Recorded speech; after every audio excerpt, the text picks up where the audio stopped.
दोस्तों स्वागत है आप सभी को हमारे इस YouTube चैनल पे। तो कल बिहार विद्यालय परीक्षा समिति उनकी तरफ से वर्ग 10वीं के आप सभी का संस्कृत एग्जाम है। किसका एग्जाम है? संस्कृत का एग्जाम है। और संस्कृत का वायरल प्रश्न हमारे पास आ चुका है। तो आज की इस वीडियो में हम वायरल प्रश्न के सारे आंसर जानेंगे। 60 प्रश्न पे टोटल का टोटल चर्चा करेंगे, जिसमें से आपको 50 प्रश्न का जवाब देना रहता है। ठीक है, और यह क्लास इसलिए बहुत इंपॉर्टेंट है क्योंकि सभी जिले वाले बच्चों के लिए क्लास है, क्योंकि इसमें ऐसे ऐसे प्रश्न पे चर्चा करेंगे जिससे है ना सभी जिलों के बच्चों को पूछा जाएगा। इसमें से बहुत सारे प्रश्न है ना सभी जिलों के बच्चों को पूछा जाएगा। देखिए पहला प्रश्न का गुजरात प्रदेश स्थित टंकरग्राम स्थित का जन्म स्थल का, यानी टंकरग्राम गुजरात प्रदेश में टंकरग्राम में किसका जन्म हुआ था? तो स्वामी दयानंद का। किसका हुआ था? तो स्वामी दयानंद का हुआ था। याद रखेंगे, काफी विवेक क्वेश्चन है। देखिए दूसरा क्वेश्चन का बिना बुलाए कौन आता है? बिना बुलाए कौन आता है? तो मूर्ख। बिना बुलाए कौन आएगा? तो मूर्ख आएगा। दूसरे नंबर प्रश्न का आंसर हो जाएगा। तीसरा नंबर प्रश्न देखिएगा, महातरमा शिक्षा या चाहिए किसकी उक्ति है? महातरमा शिक्षा या चाहिए किसकी उक्ति? तो शुक्र की। क्या हो जाएगा? शुक्र की यह उक्ति है। याद रखेंगे, काफी विवेक क्वेश्चन है। आप सभी को बड़ा ही ध्यान से इस सारे प्रश्न का आंसर देखना है, ताकि आपके एग्जाम में जितना भी क्वेश्चन है आप सही से ही लगा। चलिए चौथा नंबर प्रश्न करा, विजय भाटकारिका किसकी पत्नी थी? विजय भाटकारिका किसकी पत्नी थी? तो इसका करेक्ट आंसर लगाएंगे चंद्रादित्य का। किसका हो जाएगा? चंद्रादित्य का। पांचवा नंबर प्रश्न करें,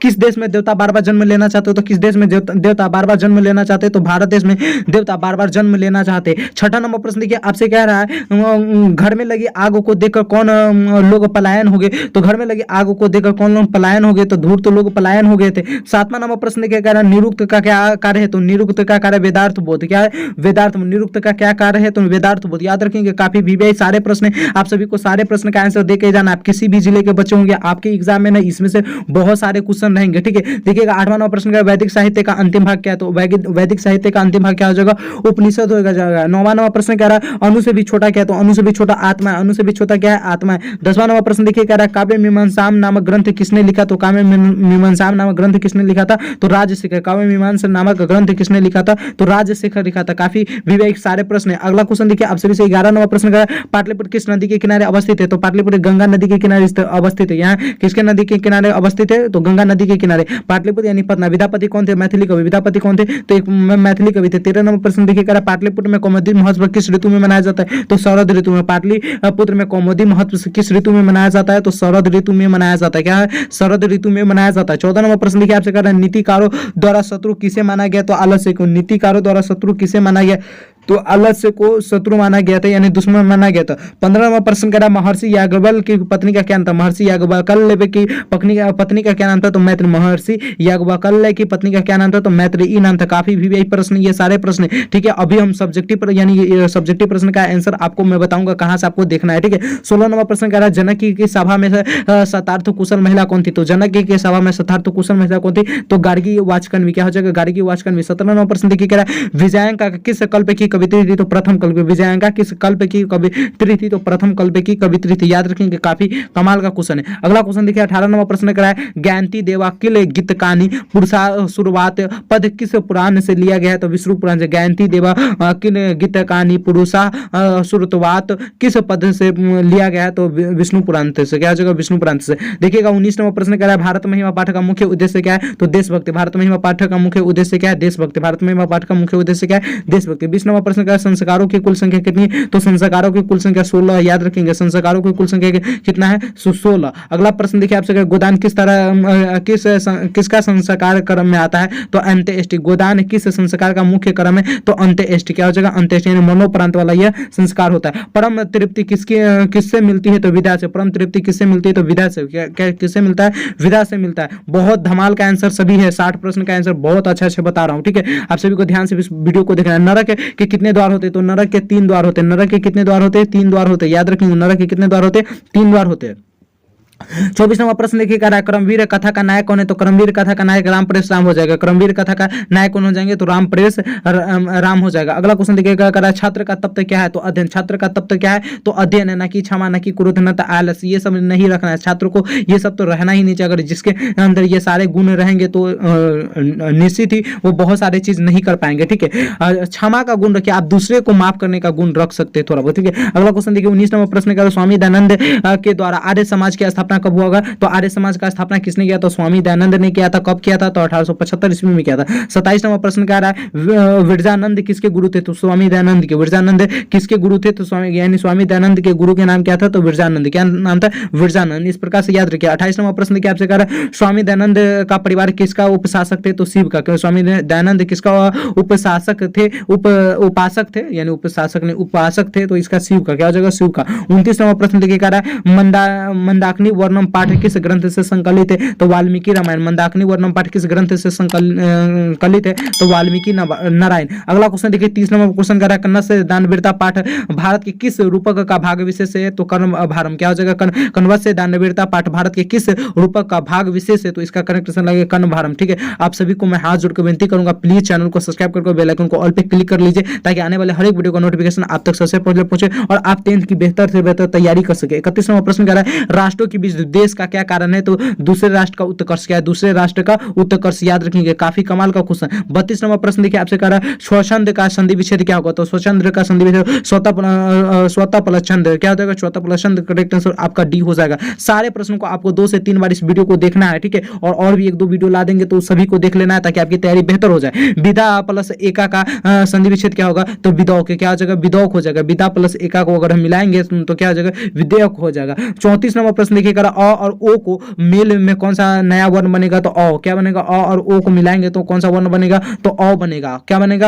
अ बनेगा। देखिएगा 35 नंबर प्रश्न आपका करा इतः प्लस ततः किस संधि का उदाहरण है? तो विसर्ग संधि का। क्या हो जाएगा? इतः। देखिए विसर्ग लगा हुआ, ततः में भी विसर्ग लगा, तो कौन सा संधि का उदाहरण है? तो विसर्ग संधि का उदाहरण है। देखिएगा आपसे 36 नंबर प्रश्न करा मूर्ति पूजा का समाज विग्रह क्या होगा? तो मूर्ति पूजा। क्या जगह? मूर्ति पूजा का समाज विग्रह करेंगे तो मूर्ति पूजा। अगला देखिए 37 नंबर प्रश्न करा संस्कृत से शीशा का समस्त पद क्या होगा? संस्कृत से शिक्षा का समस्त पद क्या होगा? तो संस्कृत शिक्षा। क्या हो जाएगा? संस्कृत शिक्षा। 38 नंबर प्रश्न देखिए आपसे पूछ रहा है गोल गृह में कौन सा समास है? गोल गृह में कौन सा समास है? तो कर्मधारय समास। कैसा समास है? तो कर्मधारय। गोल गृह में कौन सा समास है? तो कर्मधारय समास। 39 नंबर प्रश्न का दिगु समास का उदाहरण। दिगु समास का कौन सा उदाहरण होगा? तो पंचवटी। क्या हो जाएगा? दिगु समास का उदाहरण हो जाएगा पंचवटी। याद रखिएगा, काफी कमाल का क्वेश्चन है, इसलिए मैं इस पीडीएफ में क्या किया हूं, आप सभी को आंसर यहीं पे लगा दूं ताकि आपको आंसर के अलग से नहीं देखना पड़े। और यह पीडीएफ है ना, आप हमारे टेलीग्राम ग्रुप में जाकर डाउनलोड कर सकते हैं। टेलीग्राम ग्रुप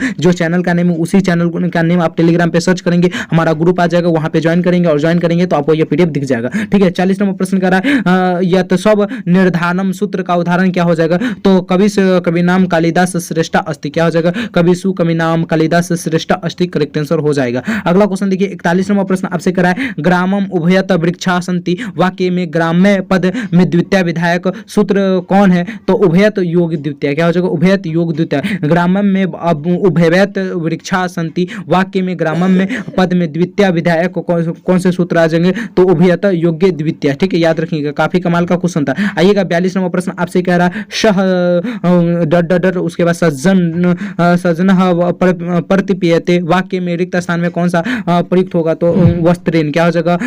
सह वस्त्रेन सज्जन प्रतीयते। क्या हो जाएगा?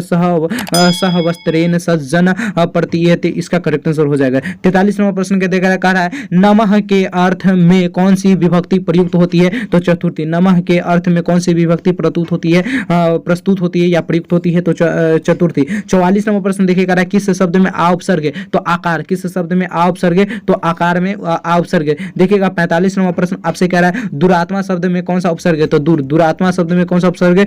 दूर।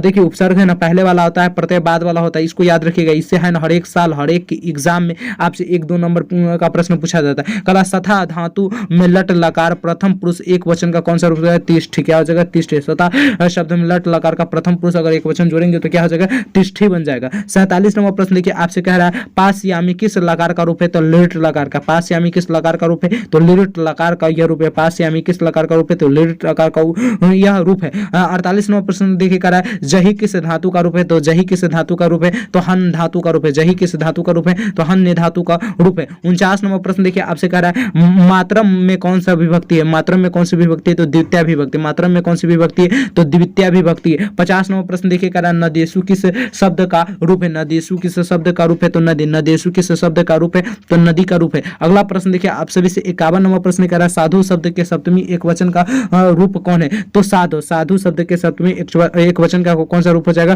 तो साधु हो जाएगा। 52 नंबर प्रश्न देखिए आपसे कह रहा है गम प्लस शत्रु में कौन सा शब्द बनेगा, गम प्लस शत्रु मिलेगा तो कौन सा शब्द बनेगा तो गच्छन बनेगा, कौन सा शब्द बनेगा तो गच्छन बनेगा। याद रखेंगे काफी कमाल का क्वेश्चन है। आइएगा 53 नंबर प्रश्न पे चर्चा करेंगे। अगर पठनम में कौन सा प्रत्यय है तो पठनम में कौन सा प्रत्यय है तो ल्यूट प्रत्यय क्या है ल्यूट प्रत्यय है। 54 नंबर प्रश्न देखिए कह रहा है नागरिक में कौन सा तद्धित प्रत्यय है तो तल, नागरिक में कौन सा तद्धित प्रत्यय है तो तल इसमें प्रत्यय है। 55 नंबर प्रश्न देखिए कह रहा है राष्ट्र प्लस ई में से कौन सा शब्द बनेगा तो राष्ट्रीय, राष्ट्र प्लस ई से मिलकर कौन सा शब्द बनेगा तो राष्ट्रीय बनेगा। 56 नंबर प्रश्न देखिए आपसे पूछ रहा है मूसक प्लस टाप से कौन सा शब्द बनेगा तो मूसिका, मूसक प्लस टाप से कौन सा शब्द बनेगा तो मूसिका। 57 नंबर प्रश्न देखिए कह रहे श्रीमती में कौन स्त्री प्रत्यय है, श्रीमती में कौन स्त्री प्रत्यय तो डिंप स्त्री प्रत्यय क्या हो जाएगा डिंप स्त्री प्रत्यय।